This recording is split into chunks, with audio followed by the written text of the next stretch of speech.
So thanks everyone for being here. I guess I was thinking about how the ideal way to kind of demo our platform in a way that's like really like gets right to the heart of the matter and what's cool, and the way that the easiest way for people to adopt and see the value in what we're doing. So I guess what I wanted to start with is something that everybody deals with. And if you have an income, you have a job, you have wages or salary, and you have some savings. Let's say you make $200,000 in a year, which would be great. But you save half of it. I mean, that's a huge savings rate. But now you've got $100,000 that you earn in a year. What do you do with that? I'm from the U.S. So I'm just going to speak in dollars, but right now I'm in Bali, and you could speak in rupiah. Obviously whatever country you're in, is what you're earning. But what most people do is they have a bank account. So I'm going to share my screen here and just start going through a few things. So the bank account, you can go to Bank of America. This is, obviously the bank in the country you're from. You can create a bank account. And let's say that $100,000 you're earning, you put it in the bank, and you've got $100,000 bank account over a year. Now, that's just between you and that bank. And that bank is government regulated. It's got very limited, backing and reserves. And it's really dependent on the goodwill of the government to not close it down. I mean, we saw in 2012, Cyprus shut the banks down, in Brazil a number of times over the years. Really all over the world, governments have had a history of shutting down their banks and maybe reopening them after the weekend, and now you can get your savings out, but they're worth half as much or something like that. It's very big risk placing your savings in a bank. So, and the currencies can lose value. And so, as you can see here, this is just the last 100 years of gold, which is the 5,000 years store of value. Currencies, gold can't be devalued very easily. You can create a little bit more, maybe 1 or 2%. More gold gets created every year through mining. But you can see that the German mark, the yen, the British pound sterling, the US dollar, the euro, they're all on their way inexorably to their true intrinsic value, which is zero. It used to be at least a piece of paper would back a piece of currency, and before that, it used to be backed by gold. But once governments take the currency off of gold, it's no longer got any backing except for the paper. But now it's just a digital nothing, and governments can create infinite amounts of them, and they do. Whenever there's a crisis, they print a lot more of those currencies, and they're on their path to zero. So, in the digital era, though, we've got a new gold, and people are looking at Bitcoin. So here's Bitcoin, right? We've got Bitcoin. I know, Anthony, I was going to talk through the system, and I will. I'm just doing a little bit of a lead up here. So Bitcoin is wonderful. It's got that first function, and we're talking about blockchain. So it's decentralized digital currency. That's in some ways, many ways, it's better than gold because you can transfer it around the world nearly instantly in a trustless way without needing any approval by a government. You can't be shut down by government banking regulators, and it just runs. And you can see here's maybe like the last 8 or 9 years of the price of Bitcoin. It's kind of on an inexorable rise. This is a log chart, so it goes from bottom left to top right. And so it shows that we've got this demand out there in the world for a decentralized store of value in the digital era, sort of a digital gold. And there was a period of time, maybe 2015, 2016, 2017, maybe even a little bit earlier, 2014, where a bunch of different projects were competing to be Bitcoin. There was Litecoin, Bitcoin Cash, trying to take over that store of value concept. But all of them have this in common with gold. They're backed by themselves, right? So gold, what's gold backed by? Nothing. Gold is gold. So gold has a lot of uses. It conducts electricity. It's jewelry, all kinds of different things that are valuable in the world. But it's the thing itself. You use that to back the dollar or the euro or whatever it before. And similarly, you could use Bitcoin to back something, but that hasn't been the case to this point. We've had competing blockchains to be Bitcoin, and then we've got programmable blockchains with like Ethereum, Cardano, and other layer 1 blockchains, and a number of other innovations, but none of them has been the one where you can say, okay, this is backing that thing. And so, let me get off. Okay, so, but if you look at a stock, right? So let's look at Apple stock here. Apple stock has a backing, right? So here, that's $168. No, it's a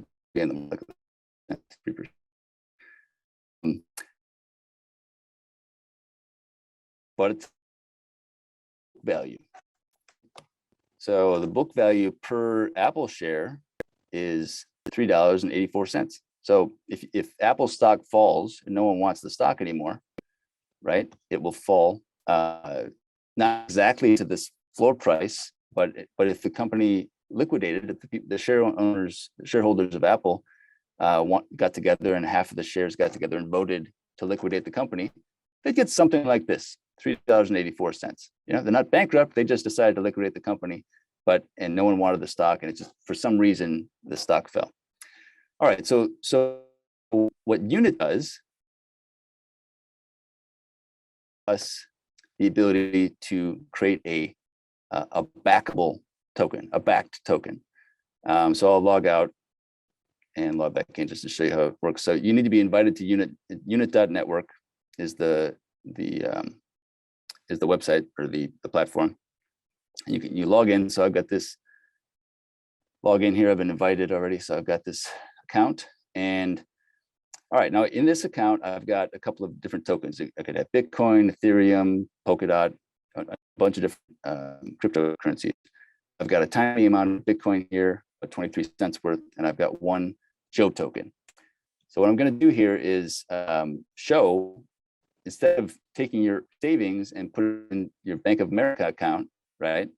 You can take your savings and instead put it into your own personal bank account. That's your own, it's accessible by you and accessible by no one else, and unconfiscatable, unhackable, and unstoppable by a central power, a central player that can just inflate away the value of your savings. So take Joe token, which I created here.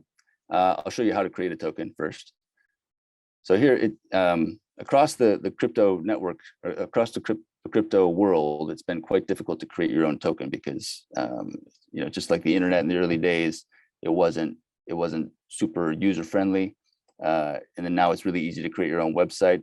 Well, with blockchain, it wasn't very easy to buy Bitcoin for many years, and that was one of the value propositions, that it's difficult now, but when it becomes easy, then maybe the moment will have passed when the biggest gains are ahead. So people bought Bitcoin, and obviously they've done quite well. Here, we're making it easy to create your own token, and for this reason, it should be really, really big. The next wave of crypto assets will be creating personal tokens, creating business tokens, creating, as Anthony mentioned at the beginning, brand tokens, a token around anything you can imagine. But it's not just a token backed by nothing. So let's imagine I'm creating my own personal token, Joe token, and then I put some kind of a picture here, and I can create an arbitrary number of 100,000 of them, and I'll call it Joe. Okay, so that's the symbol is now Joe, and if we want to trade just like Apple stock, it's AAPL, right? That's the symbol, right? Now the symbol for Joe is OE. All right, so I've already created this token, so I'll just act as if we just created it. And now, now I can find it on this explore page. So is my personal wallet here, right? So I've got the tokens that I own. And then on the explore page, I can go to my personal token, Joe, search for it. There it is, Joe token. And with Joe token, I've got a number of different tools that create significant value here. And we can go through the community. Anybody who owns Joe token can create a contest or respond to a contest, write a paper, create events, things like that. I'll go through this in a little bit more in detail when I go to the unit token after that, because it's our most developed token. So I can show you what this really looks like, just a shell. But if I wanted to sell some token to people, then I can create stages and people can buy them. Again, I'll go through that in the unit token. But in the bank, so now instead of putting my savings into Bank of America, right, I can put it into my personal bank. And as the operator of Joe token, I can transfer Bitcoin, Ethereum, Polkadot, Polygon, Solana, BNB, and Cardano, and the unit token and USDU into this bank. Now, the difference between the bank and the Treasury is that the bank, and this isn't my main account, so I can't access it personally, my assets. I'm just looking at it from a separate account. But at the bank, as the operator of a token, you can take out and put in assets to the bank. It's like working capital for a company. Like Apple has working capital, and they can use that to pay employees or to make new investments or whatever it is. So this is basically savings, but that you retain yourself. If other people owned Joe token, which they don't right now, I have 100% of it, then I also have, as the operator, have the ability to send assets from the bank over to the Treasury. And the Treasury is a very, very interesting concept. It's super new in crypto. Maybe other projects maybe have used the term Treasury, but this is very powerful and subtly powerful concept. So what I move from the bank to the Treasury is in here, and I've got nothing in here right now. But if there was, let's say I move some of the unit in here or some Solana or Bitcoin, anybody who owns Joe token without my permission can go and withdraw their portion of the 100,000.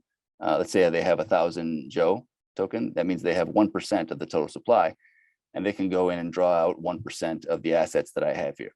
So it's essentially like I paid them a dividend, right? So you've got a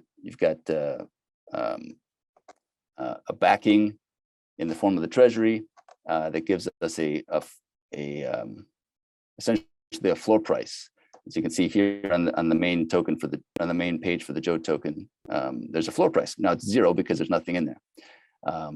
There's a total supply of 100,000. One Joe token is out there. That's the one that is in this wallet, and there's a Treasury floor price. So there are two holders. One is my main account, and one's this other one that we're in right now. Okay, so that's the concept. And then now what happens is that when I add my savings to the Treasury, well, let's say I have that $100,000 of income. Instead of putting it into the Bank of America account, I put it into the Treasury. Well, now I have 100,000 Joe tokens, and it's $100,000 per year. That's $1 per year of earnings, right? That I put into this Treasury. So now it's you can, if I went public, that's the next step. I can go to this exchange, which like if I had some USDU, which is the dollar of the unit platform, and then some Joe, right? Which I do have one Joe here, but if I don't have any USDU, but if I did, I can go 1,000 Joe or 1,000 USDU, let's say, and 1,000 Joe, and that would be a 1-to-1 ratio. So that means I think that right now this is worth about $1 each. Each Joe token's worth $1. So then if I have this $2,000 worth of value in here, then somebody can go, okay, hey, I want to buy this. This is the open market. It's like a completely open thing. Anybody who has this link, unit.network, Joe's staking, they can buy from. I've essentially just gone public in a very small amount with $2,000. I don't have to. It's like if Apple at one point went public and they had a big offering of shares and it was a big event, but they had to do it all at once because it was just like basically the original founders like Steve Jobs and the rest of them were cashing out. I mean, they were raising money for the company, but they were doing it all at once, so it had to be a big event. Here, I can just drip in a little bit of Joe token, a little bit of USDU, and see if that dollar price is way off or if it's on, you know. And every time someone makes a trade with this pool right here, they pay a small fee. They pay 2%. They pay a 2% fee, and 0.5% of that, or 1/4 of it, I guess, 0.5% of the trade stays in the pool. So if I that $2,000, if somebody comes in and trades $1,000, then 0.5% of that is $50. Well, $50 on on the $2,000 I have in there is that's 0.25% on one trade. I mean, that's not an annual gain. That's just on one trade. So if there's a lot of trading and there's not much liquidity in there, then I'm getting a big fee, and that encourages more people to add their liquidity to this pool and get a portion of that fee. So there's a supply and demand imbalance, or the supply and demand balance equilibrium that is achieved when people are supplying the liquidity. They get a fee for the amount of trading, and then now you're making a market essentially. It's from the inside out. You've created a public market for your own token. All right. Now I don't have a lot of activity in the Joe token, so let's go to the unit token, the main token of the unit network, and see what that looks like. So we've got the unit network. This is unit token. All right, so now we've got some real numbers here. Unit token has a total of 100 million maximum supply. At this point, there are almost 23 million of them out in the market. That's because we've been doing a sale, a bunch of different rounds. You can see like the 32-cent round, 52-cent, 84-cent, a million of them at each level, and yeah, that's an ongoing process right now. So right now, at this point, there have been about 23 million unit tokens sold to the market, and that market price, just like with Apple, remember the market price of Apple is at $168. Well, the unit is 52 cents. And where do we get that? From the exchange that we were looking at for the Joe token. So you can see here, this isn't, is it? Oh, wow. There's some updates since I looked at it 20 minutes ago. We've got more USDU in the pool here than we did before. So that's 10,000 unit and 5,200 USDU. So that price is then 1 unit at 52 cents. Okay, this is not live, but if you wanted to come and trade here, you could trade 100 USDU, which is the dollar, and that would give you 188 unit, which would move this price up slightly from 52 cents to 53 cents because there's only, what is this, about $10,400. If you just double this, right, 5,200 times 2, so it's $10,400 of total value in the pool. So me putting another $100 in there moves the unit price up to 53 cents. So as I buy some unit, the price of unit goes up. If I sell some unit, the price of unit goes down versus USDU. So that is that's how the exchange works. We'll go back to the main info page here of unit. So that's the exchange price, 52 cents. We talked about the bank and the Treasury. Well, if you look at the bank, because we have this ongoing sale from the bank right now, and right now there's some Bitcoin in here, some Ethereum, some Polkadot, some Binance coin, and the bank balance is going up as people are buying unit token from that bank. There's a total of 100 million. Right now we're doing a round of 1 million of them, and 1 million are coming out in pieces. And each one is sold for a certain price, and this Bitcoin and Ethereum is coming into the bank. But remember, the bank the operator of the unit token has the ability to move assets to the Treasury, and once they're in the Treasury, they provide a floor, like the book value for Apple, for the unit token. So we'll go back to the info page here quickly, and you can see the Treasury has about almost over $5.2 million in it right now, which is on 100 million unit tokens is about 5 cents, right? So the market price of unit is 52 cents. The floor price is 5 cents. So it's trading at about 10 times, although it's not a liquid market right now trading. But if these were the two prices or the two values, it would be about 10 times. Well, look at Apple. What's the price to book ratio? It's 6 times. So they've got $3.84 per price. The price is $109. That means the price to book is about 47. So unit token is about 10. Again, it's not a fully functioning market, so it's not a fair comparison, but you can see the concept anyway. So in the pool, there's $10,400. The circulating supply is about 23 million now. It's gone up a little bit since we looked at it a minute ago, and the market valuation is about 12 million. So that's the total circulating supply times the market price. So that's how that works. And now we go to the Treasury and see what the total Treasury assets and the floor price. Right here, you can see that you got all these different tokens in there. Anyone who owns unit token then can go and withdraw, but you wouldn't do that, right? Unless the price of the exchange price of the token is at or less than the floor price. You wouldn't withdraw that, because if you just wanted to sell the unit token, you would just sell it on the exchange for something higher than the floor price. So that's essentially should never reach that floor price, but if it does, that's the fail safe for people who own the unit token. They can go take that out. So it makes it a much safer investment, or as much safer thing to own for anybody who owns it, because you can get that value out of there.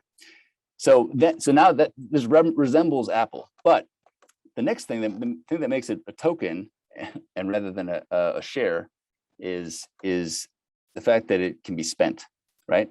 So with unit token, it's maybe a simpler example is something like, let's go to the Explore page again here, and we'll look at the Unit Village. So Unit Village is a real estate project in Bali. There's 1.6 million village tokens out, and it represents luxury residences for entrepreneurs, and it's this real estate project being built here. Now, if you own Village token, you get the same concepts: a bank, a treasury, right? There's nothing in there yet. Treasury exchange, all these different tools, but you can also use it to pay your rent at the Unit Village if you live there, or pay for food if they have a store there. If whoever takes the Village token.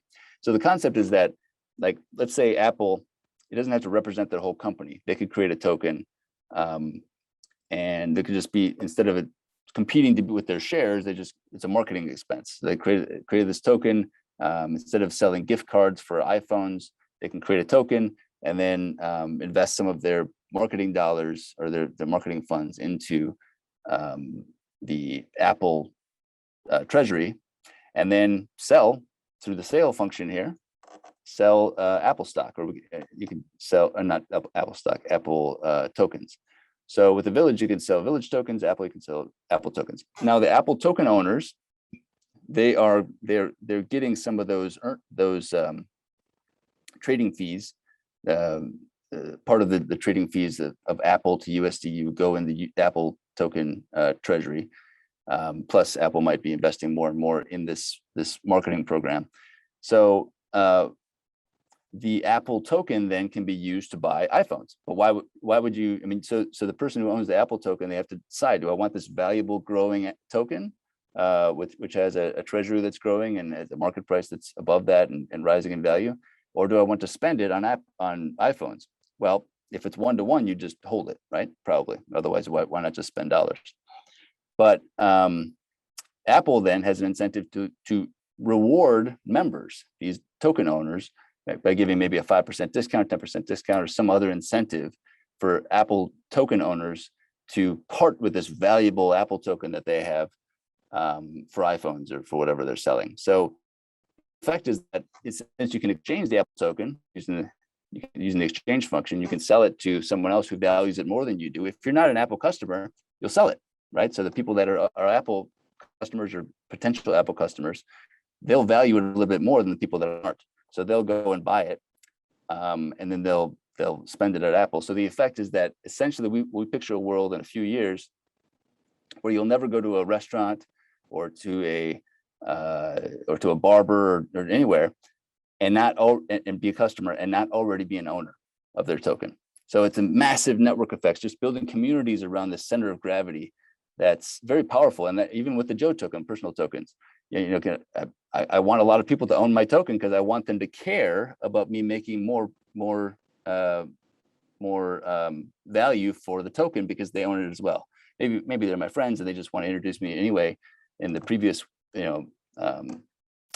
all through history, we just, I think it's a good person, I'll introduce this person. But now we have a financial interest in addition to our just like our emotional connection, which of course will still be there and probably be much stronger because we are sharing in an enterprise together. It could be called Joe, it could be called Village, could be called Apple, whatever it is. So those tokens, I don't want to run out of time here, but those tokens are new centers of gravity that really decentralizes the world into those communities that we can build, we can share in, and it's a very exciting kind of next stage in personal dignity and empowerment that I'm really excited about. So thanks for walking through that with me.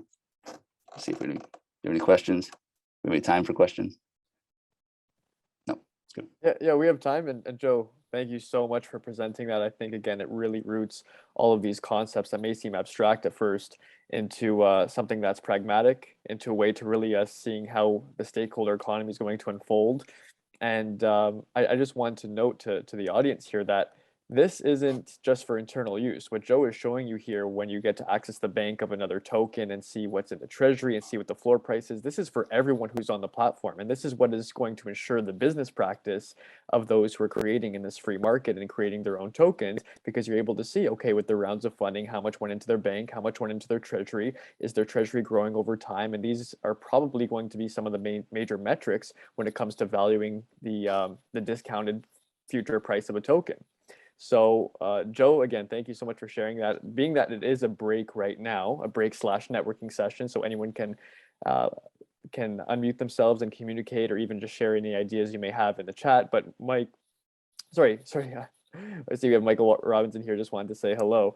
But Joe, I wanted to ask what you think. I know you have some really strong ideas and opinions on this. What the implications are of a free market? Well,